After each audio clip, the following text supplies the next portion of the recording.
Former Eskom CEO Molefe began calculating his pension payout within a month of starting at the power utility. That's according to the Eskom Pension and Provident Fund. The fund's chairperson and its CEO appeared before Parliament's Public Enterprises Portfolio Committee, which is investigating the power utility. In October 2015, Molefe, who was just 49 years old, was already calculating his pension payout in case of early retirement.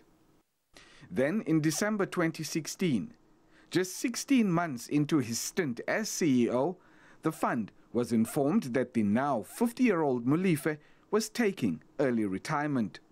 An accompanying letter from board chair, Dr. Ben Gubane, informed the fund that Eskom was buying Molefe an additional 156 months as an employee.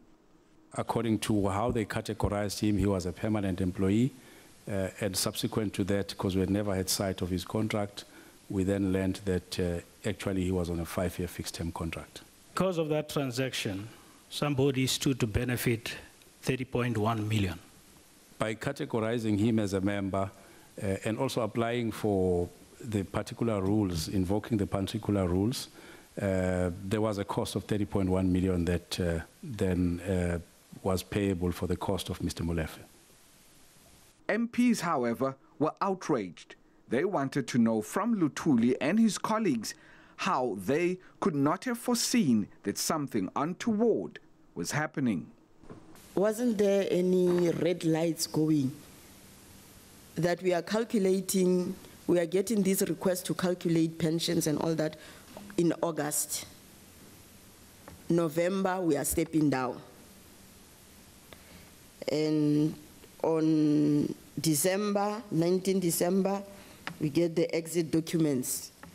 On the 1st of January, we become pensioners and we start getting payouts. Chair, I have to say that I find it very difficult to believe that a group of actuaries who are known worldwide to be a grouping of people that should have the highest IQs in the world don't reasonably foresee that a corrupt activity is possibly taking place when various letters are sent to them, starting with the initial request for calculation, constantly being changed.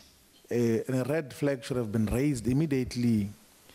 We are told that, no, transfer 30 million rand as pension funds, and even if your calculation permits you that, like Section 28, 21.4 and everything else, it was decidedly wrong.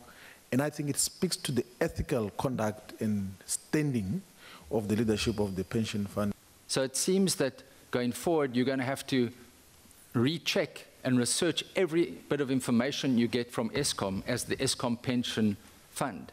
You can't rely on the information that you get in. Because had you have just asked for the contract, you would have seen the contract, I've got it here, says a fixed-term contract. And that would have been the end of the matter. Lukhanyo Khalada, SABC News, Parliament.